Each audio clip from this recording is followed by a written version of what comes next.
Assalamualaikum warahmatullahi wabarakatuh. Selamat pagi anak-anak. Bagaimana kabar kalian hari ini? Semoga selalu dalam lindungan Allah Subhanahu wa taala dan selalu jaga kesehatan ya. Sebelum ke pembelajaran, alangkah baiknya kita membaca doa bersama. Bismillahirrahmanirrahim. Rombi zidni ilma warzuqni fahma. Amin. Sebelum ke inti pembelajaran, Ibu mempunyai tepuk semangat. Tirukan ya. Pagi, pagi, luar biasa. Allahu Akbar. Yes, yes, yes. Nah, Ibu hari ini akan menerangkan terkait upaya Nabi Muhammad dalam membina masyarakat Madinah. Tujuan pembelajaran yang pertama, peserta didik dapat menunjukkan perilaku mengamalkan upaya yang dilakukan Nabi Muhammad SAW dalam membina masyarakat Madinah. Yang kedua, peserta didik dapat menunjukkan sikap yang dilakukan Nabi Muhammad SAW dalam membina masyarakat Madinah. Yang ketiga, peserta didik dapat menjelaskan upaya yang dilakukan Nabi Muhammad SAW dalam bidang agama, sosial, ekonomi, dan pertahanan. Yang keempat, peserta didik dapat menceritakan upaya yang dilakukan Nabi Muhammad SAW dalam bidang agama, sosial, ekonomi, dan pertahanan.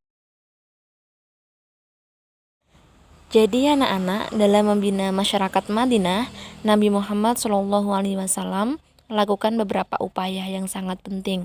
Di antaranya yaitu pembinaan Nabi Muhammad SAW dalam bidang agama, pembinaan Nabi Muhammad SAW dalam bidang sosial, pembinaan Nabi Muhammad SAW dalam bidang ekonomi, dan pembinaan Nabi Muhammad SAW dalam bidang pertahanan. Dari berbagai macam strategi yang dilakukan Rasulullah dalam membina masyarakat Madinah adalah sebagai berikut. Yang pertama, mendirikan masjid. Mendirikan masjid adalah salah satu upaya yang dilakukan Nabi Muhammad dalam memimpin Madinah dan juga membina masyarakat Madinah. Membangun masjid adalah hal yang pertama yang dilakukan Nabi Muhammad SAW karena masjid mempunyai fungsi sebagai pusat kegiatan umat dan juga salah satu contohnya sebagai tempat beribadah seperti sholat berjamaah dan sholat Jumat. Upaya Nabi Muhammad SAW dalam bidang agama yang kedua yaitu mengembangkan dakwah. Dengan kata lain, Nabi Muhammad SAW menyebarkan agama Islam dengan cara berdakwah yang bertujuan untuk mengajak manusia menuju kebenaran dan meninggalkan kesesatan. Upaya Nabi Muhammad SAW dalam bidang agama yang ketiga yaitu memberlakukan zakat. Dalam agama Islam, kita diajarkan untuk beribadah kepada Allah atau kepada sesama, yang artinya sebagai manusia kita dianjurkan untuk saling membantu terutama kepada kaum yang lemah atau du'afa, salah satunya dengan membayar zakat. Upaya yang kedua yaitu pembinaan Nabi Muhammad SAW dalam bidang sosial. Sama halnya dalam bidang agama, upaya Nabi Muhammad dalam bidang sosial juga mendirikan masjid.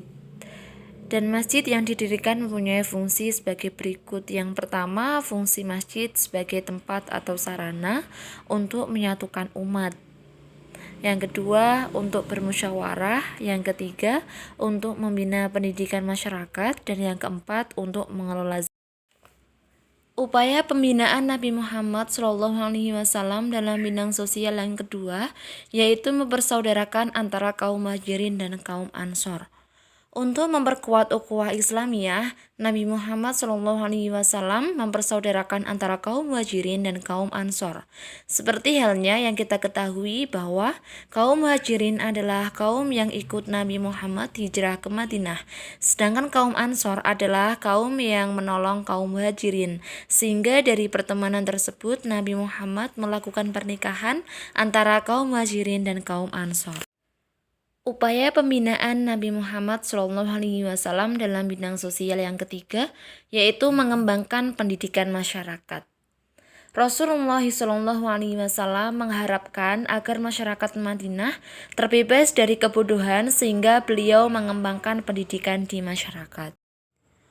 Upaya Nabi Muhammad SAW pembinaan masyarakat Madinah dalam bidang ekonomi antara lain di bidang ekonomi Nabi Muhammad SAW melakukan pertukaran ilmu dan keahlian para penduduk.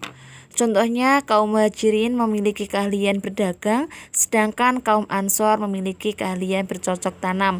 Maka mereka saling bertukar ilmu dan bekerja sama dalam melaksanakan pekerjaan.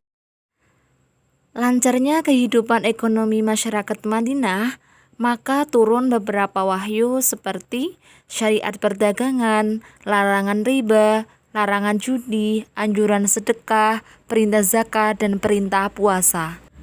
Anak-anak, upaya yang dilakukan Nabi Muhammad SAW pada bidang pertahanan, yaitu untuk menjaga keamanan kota Madinah. Rasulullah membuat perjanjian antara kaum muslimin dan kaum Yahudi. Isi perjanjian itu diantaranya yang pertama, mempunyai hak bersama untuk menjalankan agama masing-masing dan saling menghormati di antara mereka. Yang kedua, wajib saling menasihati dan melaksanakan kebaikan-kebaikan dan keuntungan bersama. Dan yang ketiga, wajib menghormati kota Madinah.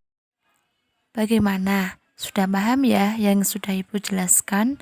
Semoga bermanfaat. Baiklah anak-anak, kita tutup pada pembelajaran hari ini dengan membaca Alhamdulillah. Alhamdulillahirabbil alamin. Semoga bermanfaat untuk kalian semua pada materi hari ini, dan jaga kesehatan selalu ya. Wassalamualaikum warahmatullahi wabarakatuh.